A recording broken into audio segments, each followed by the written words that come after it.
Rádio Rio de Janeiro, a emissora da Fraternidade, passa a apresentar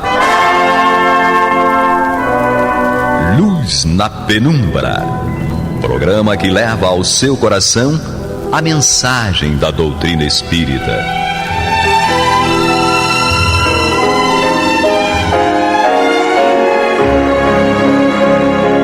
E com vocês, João Batista, para o estudo de O Livro dos Espíritos, da obra codificada por Allan Kardec. Papai do céu nos guarde, nos abençoe. Louvado seja nosso Senhor Jesus Cristo.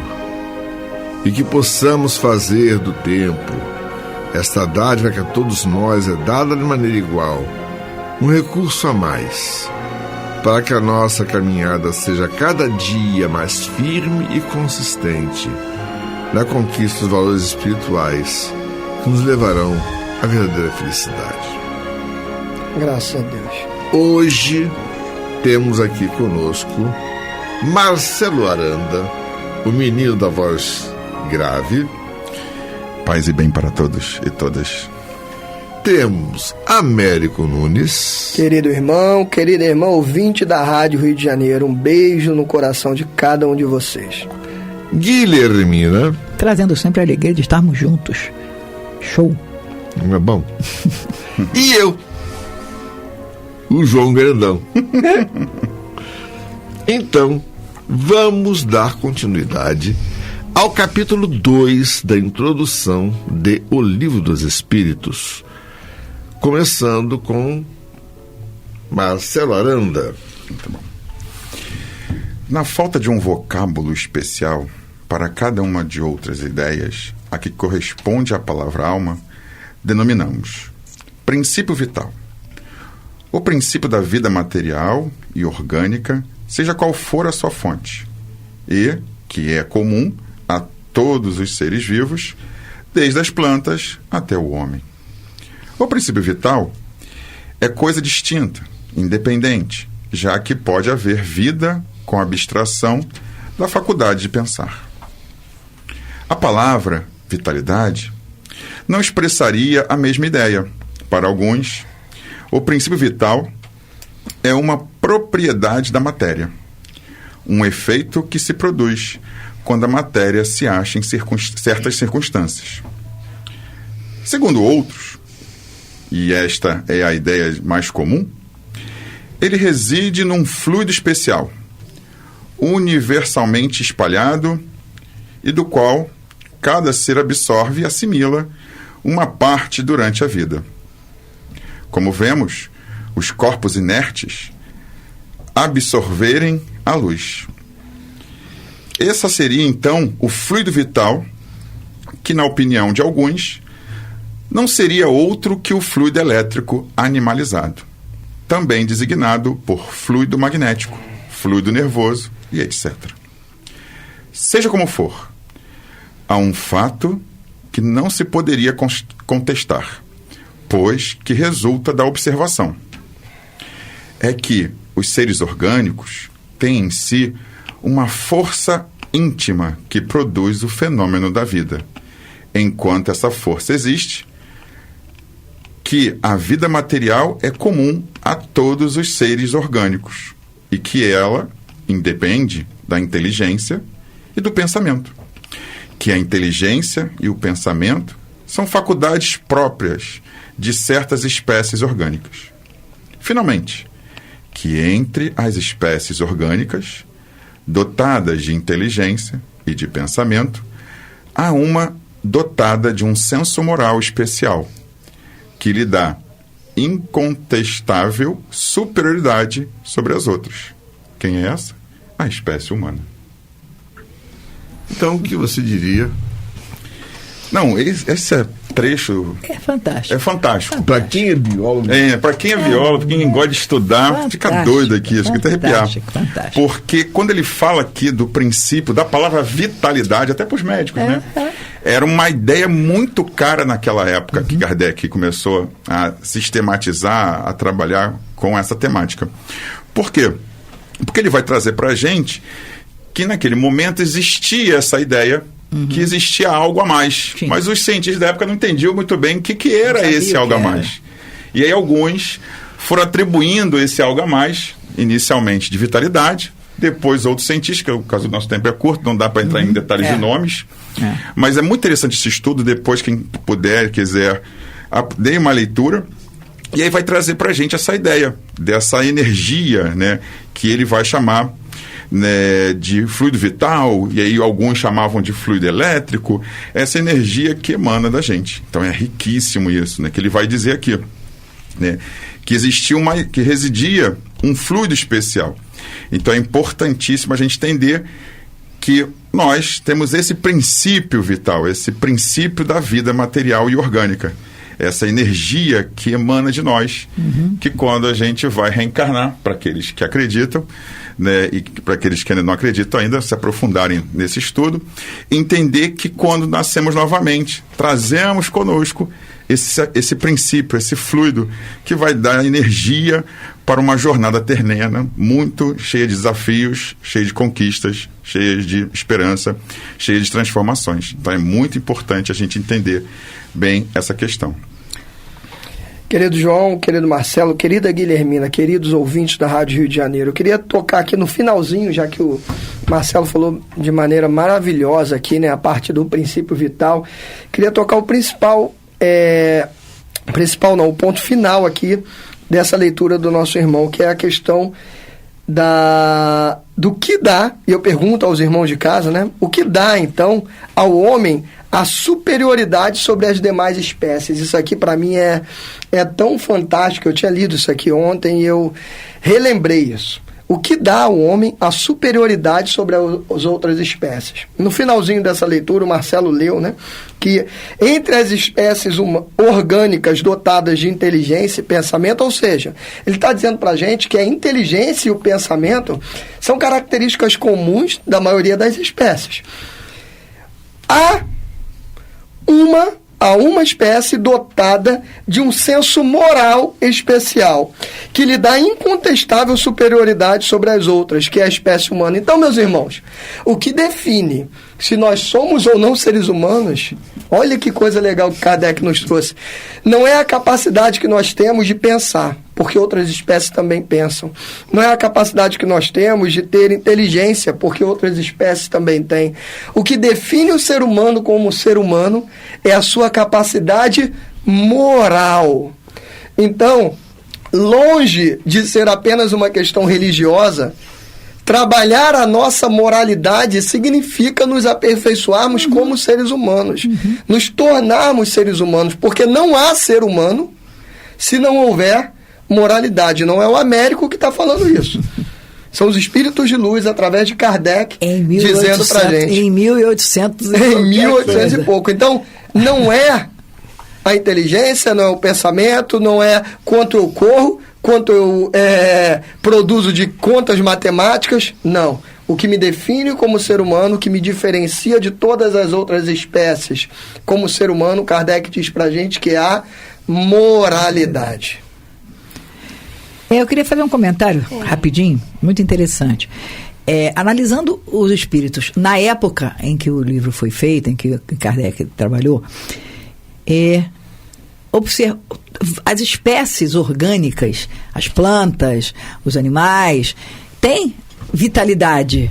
E as pessoas já estudavam isso, né? Já tinham essa consciência de estudar. Então, eu imagino o que deve ter causado na ciência da época, junto àqueles que estudavam a vitalidade de planta, de seres animais, etc. Esse tipo de conceito. Isso deve ter realmente trazido uma revolução. E foi na época certa.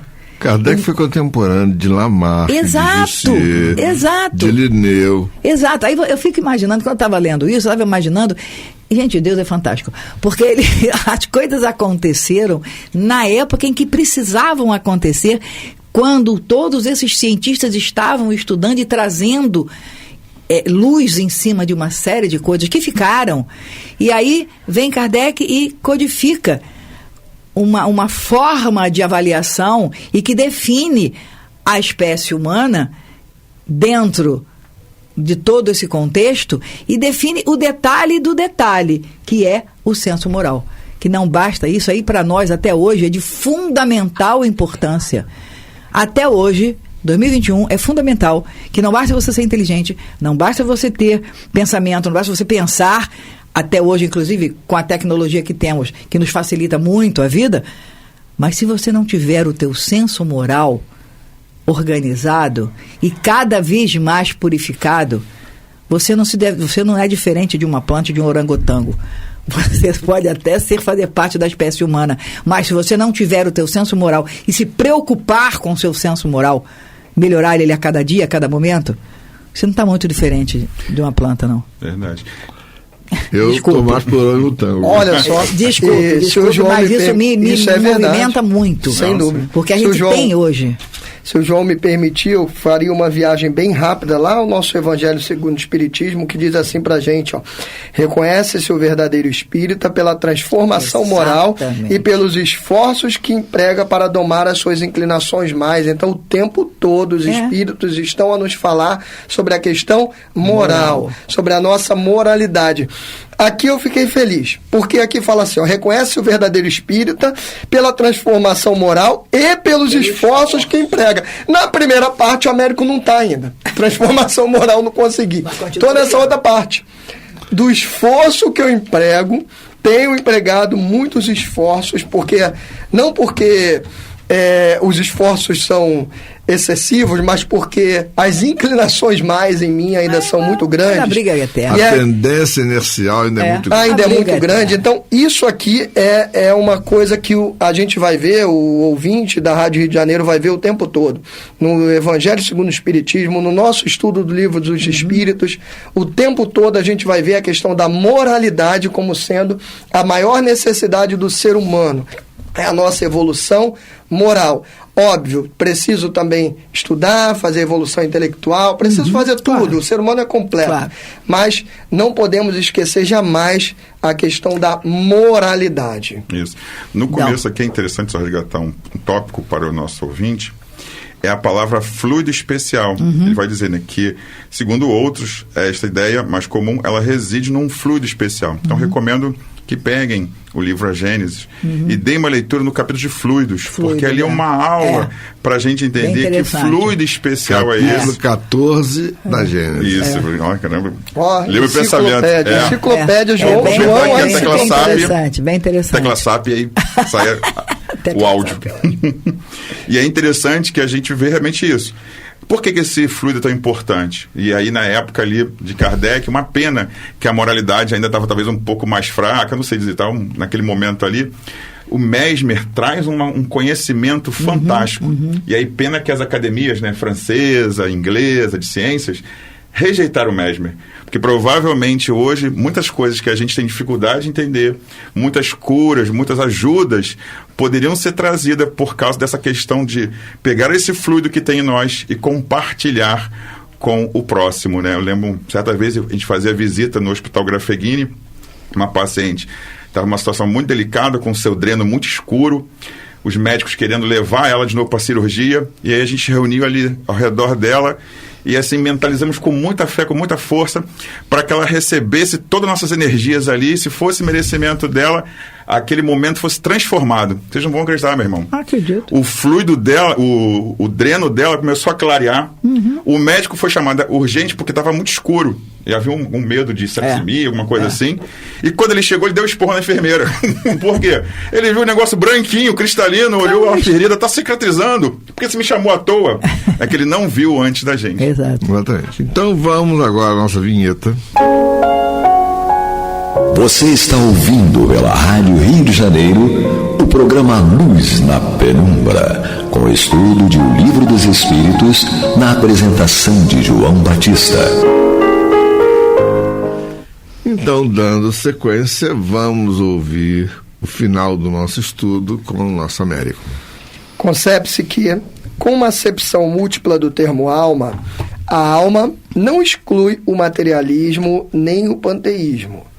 O próprio espiritualista pode muito bem entender a alma segundo uma ou outra das duas primeiras definições. Só lembrando ao querido ouvinte que nós estudamos no programa anterior a questão da alma, tá? As várias acepções da alma. A alma segundo o conceito materialista, que ela se extinguiria com a morte do corpo. Segundo o conceito panteísta, que ela voltaria para um todo universal e se dissolveria nesse todo universal. E a alma, como nós estudamos no Espiritismo, como sendo essa alma sobrevivente à morte e mantenedora continuamente da sua individualidade, independente dela ir ou voltar, continua sendo a mesma individualidade, é como o Espiritismo entende. Então, fiz um resumo bem rápido aqui, mas é o que nós estudamos nos nossos programas anteriores. E ele diz para nós que o próprio espiritualista pode muito bem entender a alma segundo uma ou outra das duas primeiras definições, sem prejuízo do ser imaterial distinto, a que então dará um nome qualquer. O que ele está dizendo para a gente? Eu posso muito bem dizer, tudo bem, a alma é isso aí, é o que morre junto com o corpo. Só que segue algo além da morte. Segue. Eu posso dizer, por exemplo, é o espírito. Como a gente diz, o espírito segue e a alma morre, tudo bem, não há problema nenhum, isso é só questão de nomenclatura, como ele nos diz aqui. Não há que a gente ficar brigando com as pessoas. Se alguém falar pra gente assim, não, a alma é aquilo que morre aqui, e o que segue é outro nome, tá bom. O que importa é que a gente saiba que algo em nós prossegue além da morte. Segue além do túmulo. Assim, essa palavra não representa uma opinião, é um proteu. E aí eu fui lá no dicionário. O que é um proteu, né? A gente lê essas palavras assim, a gente tem que saber. Proteu, segundo o dicionário, é um homem que muda facilmente de opinião, de hábitos ou de modos. Então, a alma é um proteu. O que ele está querendo dizer? Cada um ajeita segundo o seu bel prazer, daí tantas disputas intermináveis. Ou seja, cada um dá à alma o conceito que quer.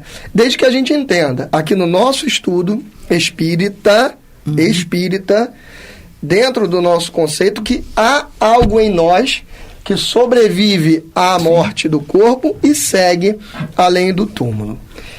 Evitar-se-ia igualmente a confusão, mesmo se servindo da palavra alma nos três casos, desde que se lhe ajuntasse a um qualificativo especificando o ponto de vista sob o qual a encaramos ou a aplicação que dela se faz.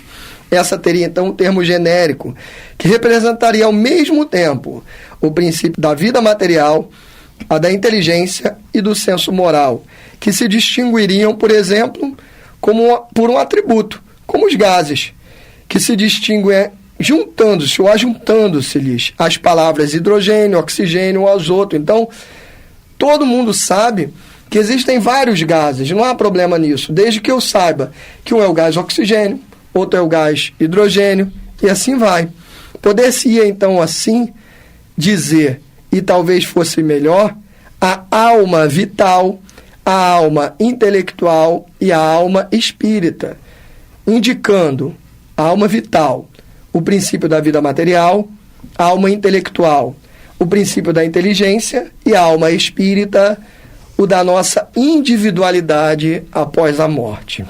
Como se vê, tudo isso é uma questão de palavras, mas questão muito importante para nos entendermos.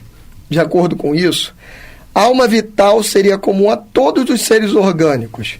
Seria o que nós estudamos como princípio vital, né?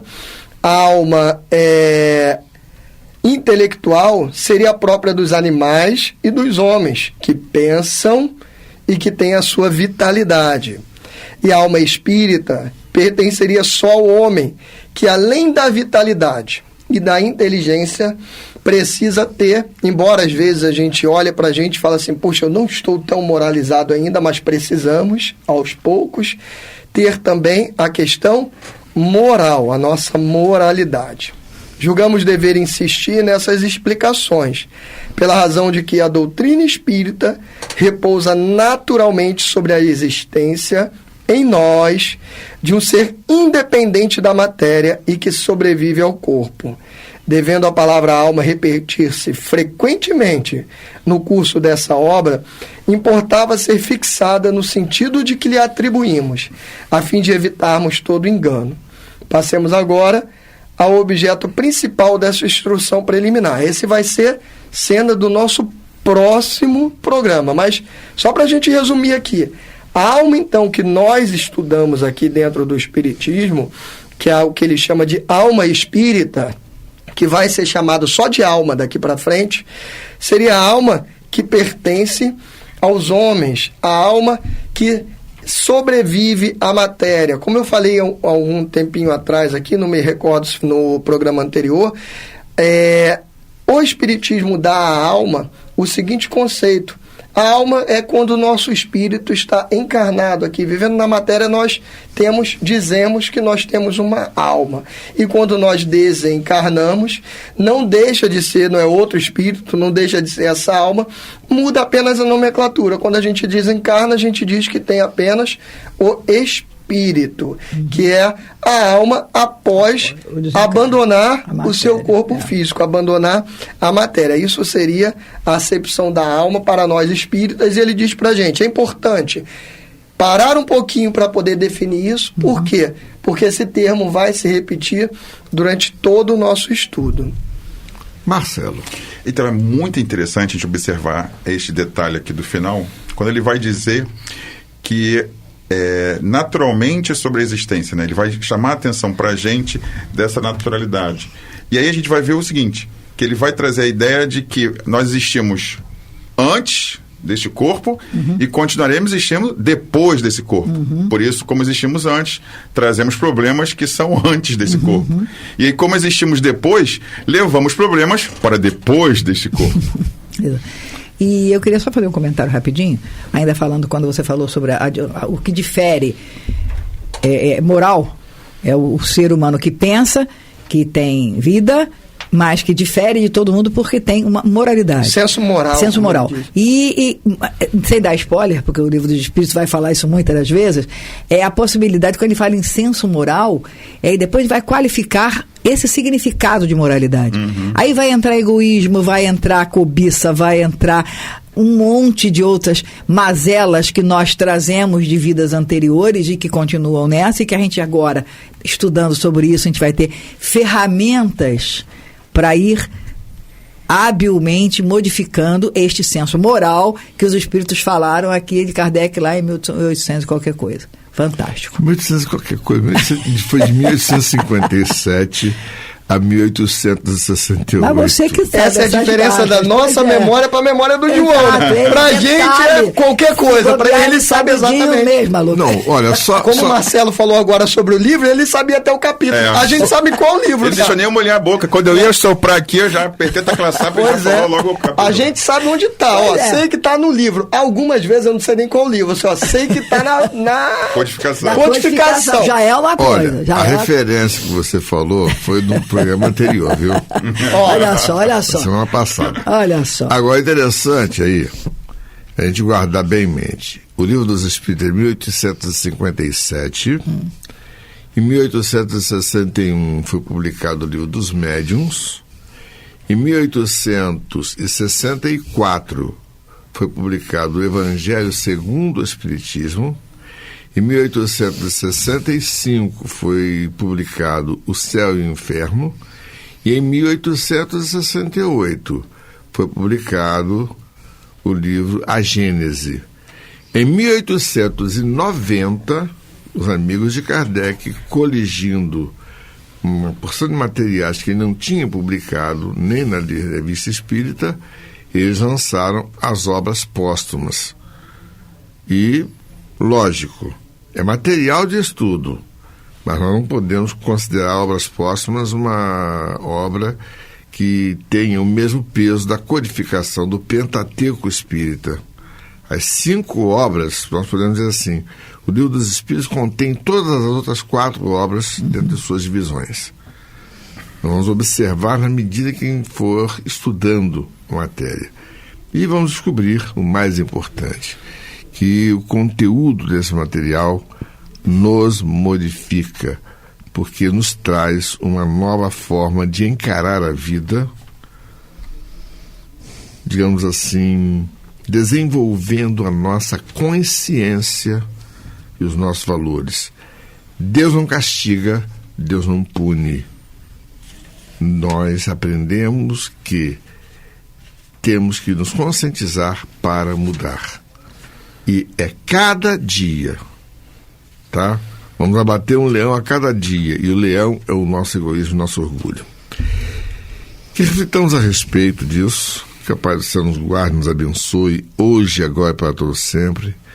Que louvado seja nosso Senhor Jesus Cristo, e que possamos fazer do tempo esta dádiva que a todos nós é dada de maneira igual, um recurso a mais, para que a nossa caminhada seja cada dia mais firme e consistente na conquista dos valores espirituais que nos levarão à verdadeira felicidade.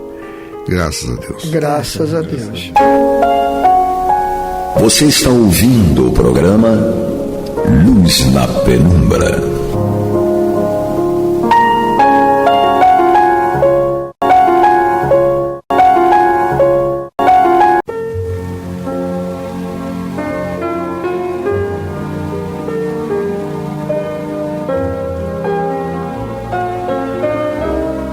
A Rádio Rio de Janeiro está levando ao seu lar e ao seu coração a mensagem consoladora da doutrina espírita, através do programa Luz na Penumbra.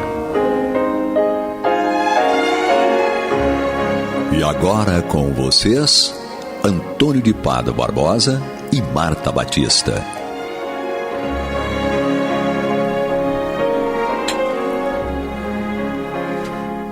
Olá, muito boa noite, meus caros amigos.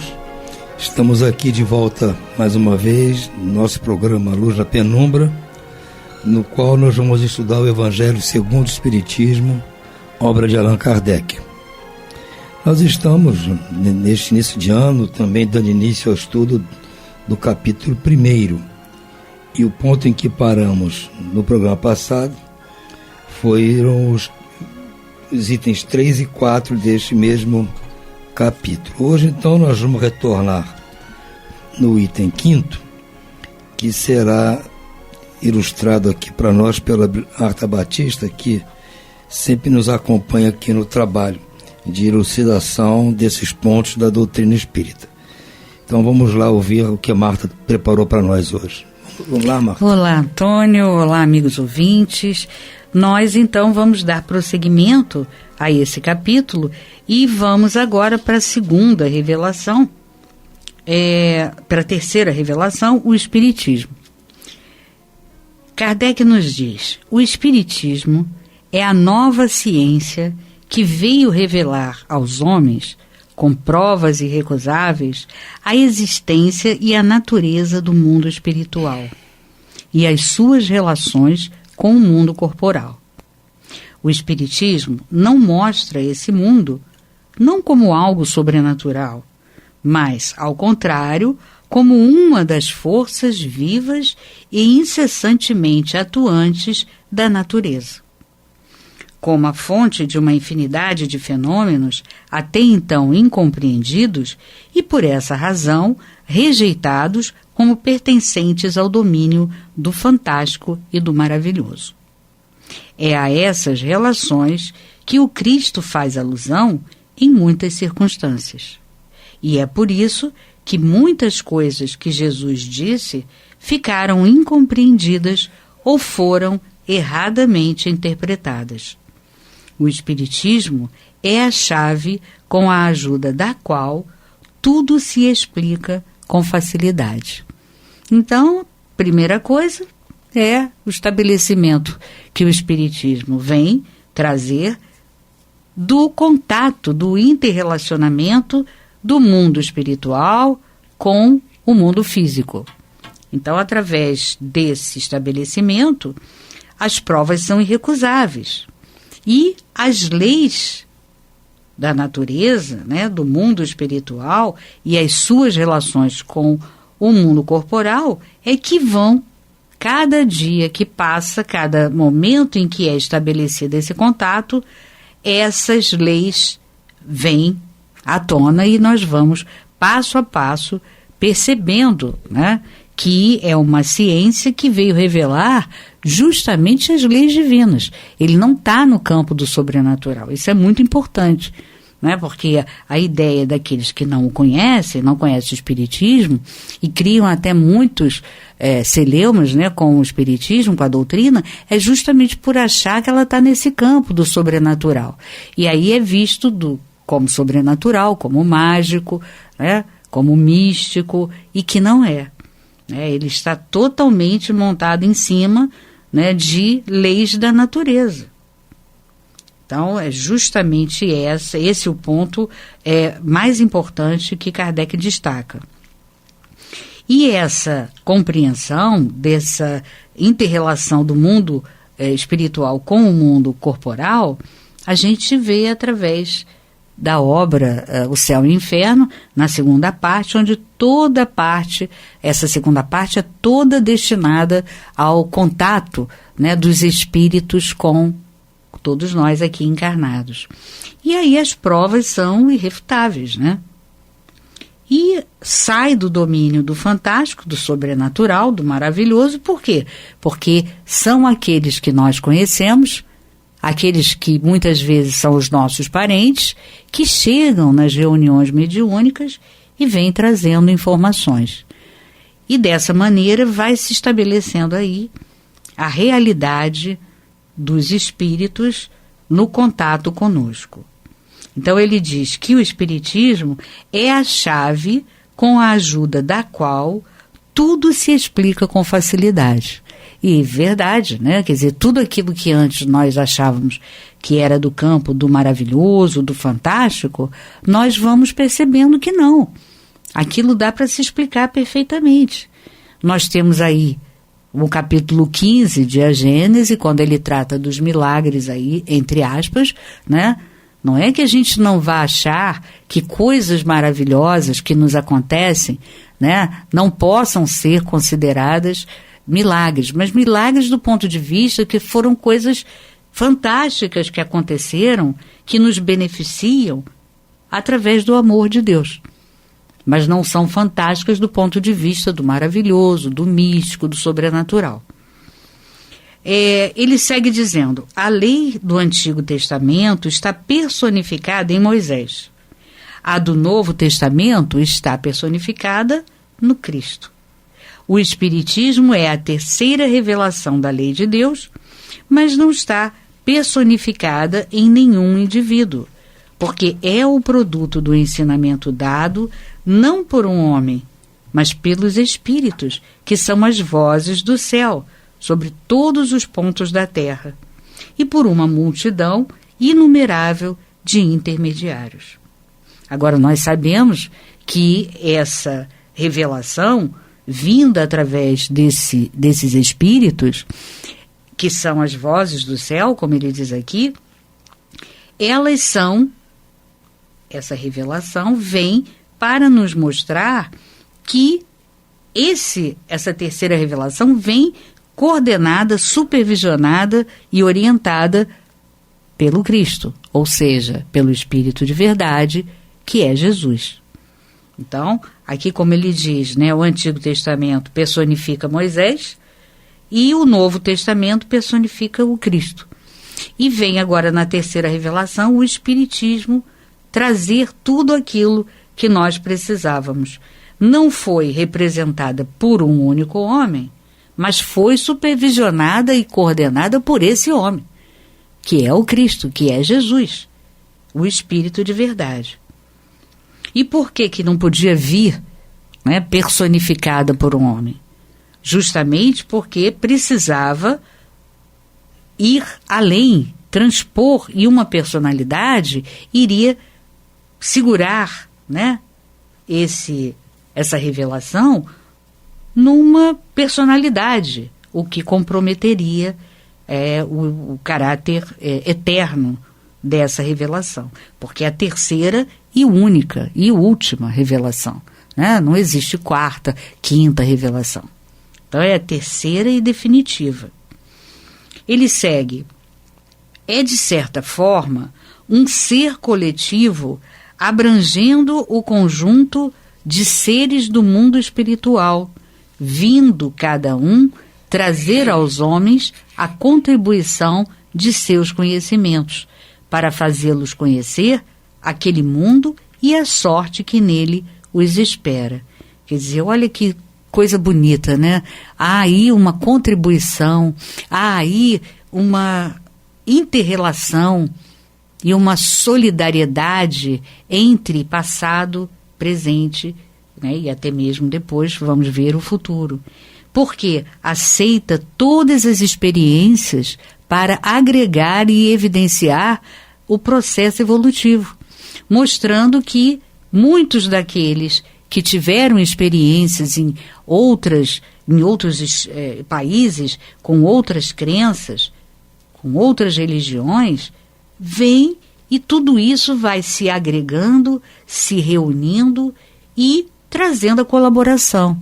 Quer dizer, é algo bonito, é algo fraterno, é solidário. O processo evolutivo é solidário. E nós vamos aprendendo sempre. Quer dizer, muitas informações de religiões que hoje nós até nem temos muita afinidade, né? A gente sempre pensa, não, isso realmente é algo que eu não me afinizo, mas ela teve uma importância em determinados momentos do teu processo evolutivo. E essa solidariedade se estabelece, porque ele diz, vem trazer a contribuição dos seus conhecimentos, porque todo conhecimento é válido. Ele vai ser útil. É claro que você vai aos pouquinhos, né, vai avançando, vai crescendo e vai, digamos assim, fazendo sínteses de tudo aquilo que você encarou, que você viu, que você aprendeu. Mas naquele momento em que você vivenciou aquela experiência com aquele povo, com aquela religião, aquilo foi importante para o teu processo de crescimento. Então, você vai trazer essa contribuição que está registrada em você como um conhecimento adquirido que vai te dar maior autonomia para os conhecimentos que você adquiriu hoje e que você os reúne e vai elaborando sínteses com tudo isso.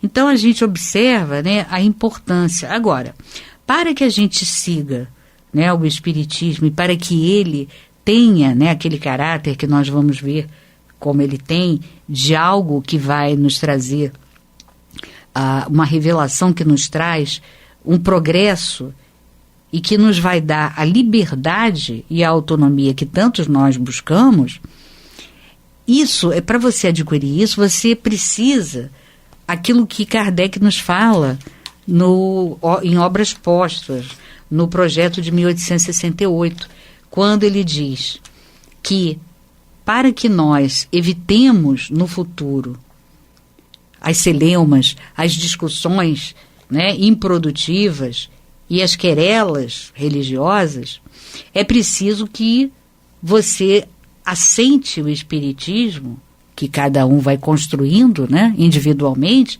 que você assente o espiritismo sobre as bases sólidas de uma doutrina positiva. Ou seja, ele está falando que nós temos que alicerçar esse conhecimento espírita em bases sólidas e, além de sólidas, em cima de uma doutrina positiva, ou seja, uma doutrina lógica, uma doutrina 100% de lógica e de razão. Que nada deixe ao arbítrio das interpretações. Olha que interessante. Quer dizer, não pode, não tem interpretação. Tem aquilo que a doutrina elaborou e que, se você estudar com perseverança, com afinco, com certeza você vai avançando cada vez mais no entendimento e esse teu entendimento vai crescendo. E esse crescimento vai te propiciar uma compreensão lógica, sólida e, como ele diz aqui, positiva. E essa compreensão, ela vai ficar totalmente longe do arbítrio das interpretações, porque sempre as querelas e os grandes cismas foram causados justamente por essas interpretações, né? Quando a gente observa, né, certos povos ainda hoje que têm costumes muito arcaicos, muito antigos e bastante violentos, e que você diz, nossa, ele está entendendo os escritos bíblicos de forma errada, né? Não era isso que Alá dizia. Então a gente percebe que isso foi o quê?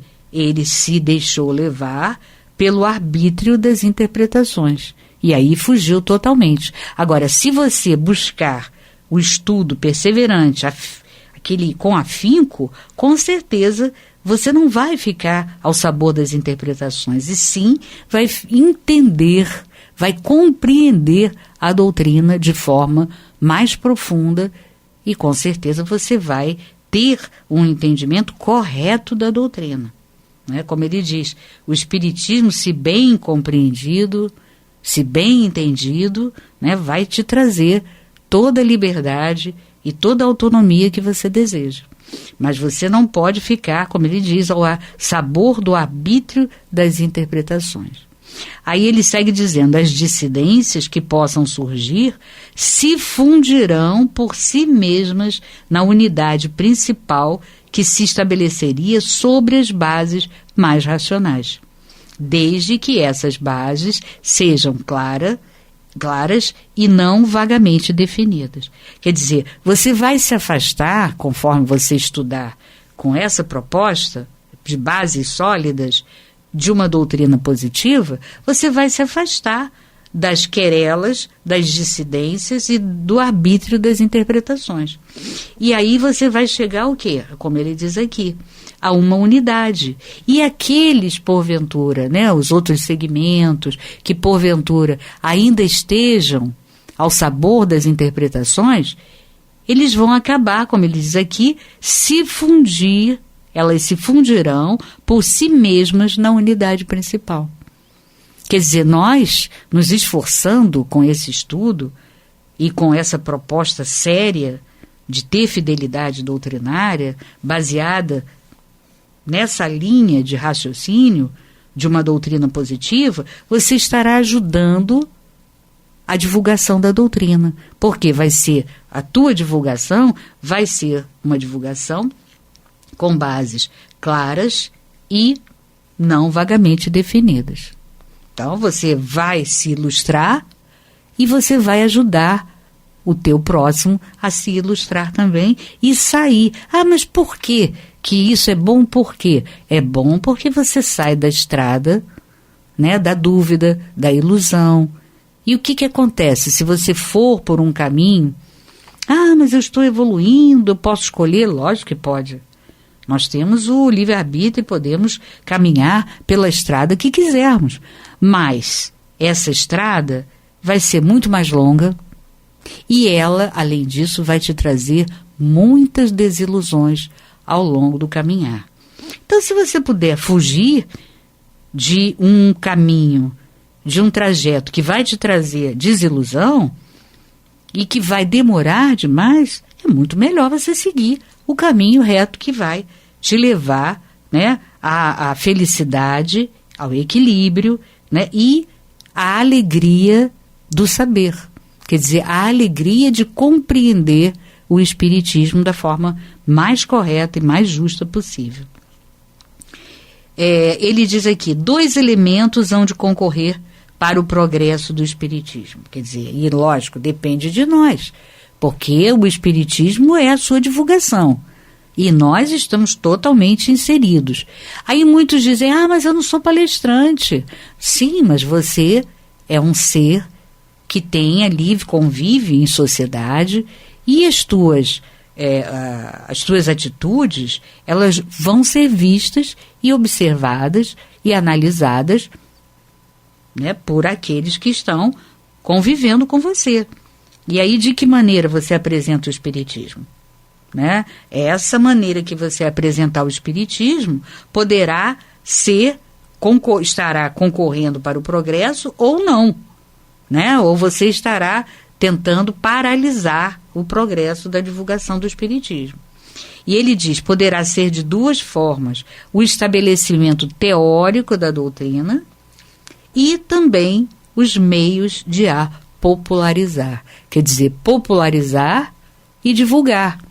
Agora, é muito sério você divulgar não só como palestrante, mas como um evangelizador, como um trabalhador, pela maneira como você age, você está divulgando a doutrina. É dessa forma. Então, você pode divulgar a doutrina de um ponto de vista teórico, né, aquele que escreve, que elabora obras sobre a doutrina, e justamente com a tua forma de apresentá-lo com as tuas atitudes. E aqui no item 7, Kardec nos fala: assim como o Cristo disse, eu não vim destruir a lei, mas cumpri-la, e completá-la também, eu posso aqui ousar a dizer, o Espiritismo igualmente diz, eu não vim destruir a lei cristã, mas cumpri-la.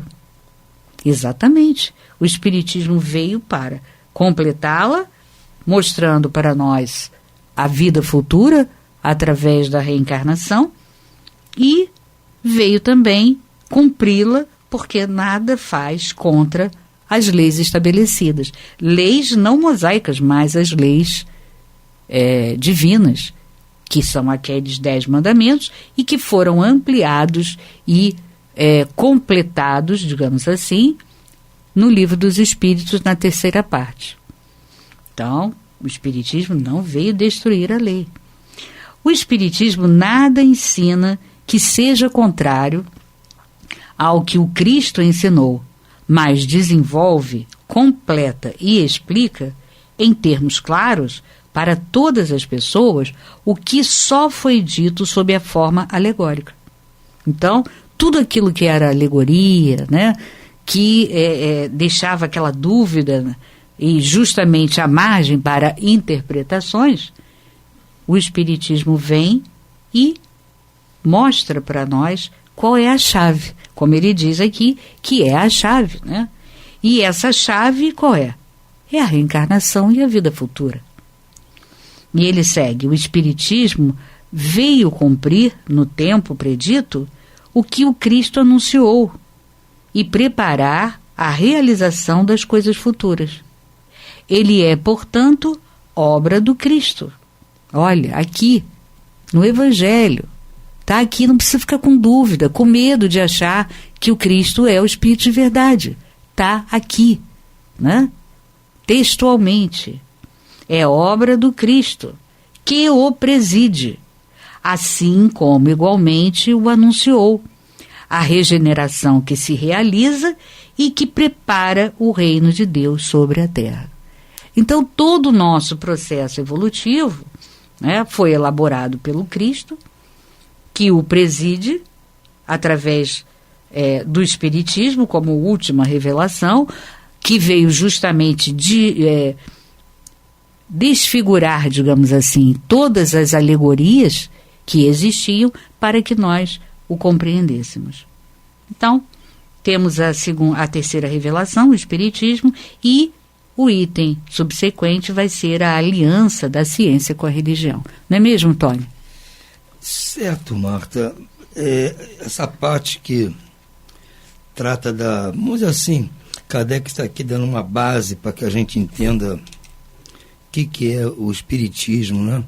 A sua ligação íntima com a doutrina de Jesus e até mesmo, indo mais além, com o que nos trouxe Moisés, né? Mostrando que tudo isso, no fundo, a grosso modo, né, é a mesma coisa. Tudo se origina em Deus, nas leis divinas, né? Não só as leis morais, mas as leis materiais, como nós vamos estudar no próximo item, né? Eu acho legal isso ficar bem claro, que é para a gente não fazer compartimentos, né? Isso aqui faz parte do judaísmo, é coisa de Moisés que trouxe. Não, isso aqui é cristão, isso é só de Cristo, é cristão. O Espiritismo não tem nada a ver com isso. Não, é tudo, no fundo, é a mesma coisa. São maneiras de, pouco a pouco, trazer para a humanidade a verdade das coisas. Como se o véu fosse se levantando aos pouquinhos, né? Conforme a plateia, mostra-se uma parte. Sim. Mudou a plateia evoluiu, amplia-se o que está se mostrando. A plateia chega a esse ponto de hoje, vamos mostrar a verdadeira assim, realidade das coisas. Mas o nosso tempo está se esgotando e nós temos aqui o ano inteiro para explicar isso para os nossos amigos. Verdade. Não precisamos estourar o tempo. Então, agradecendo ao Pablo aqui pela colaboração e a paciência de nos controlar o tempo. Vamos ficando hoje por aqui. Uma boa noite a todos e muita paz. Muita paz a todos.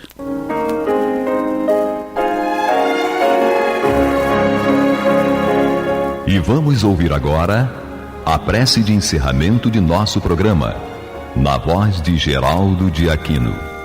Jesus, dá-nos coragem para a luta, piedade para os insultos e misericórdia para as injustiças e ingratidões. Limpa nossa alma de inveja e ambições mesquinhas, de ódio e de vingança o nosso caminho. E que dentro em pouco, ao recolher-nos de novo ao calor do nosso leito, para que o sono nos dê a paz e o esquecimento das tristezas humanas, possamos sentir, Senhor, no mais íntimo de nosso ser, a doçura indefinível do Teu amor e a grandeza incomparável da Tua divina presença. Que assim seja.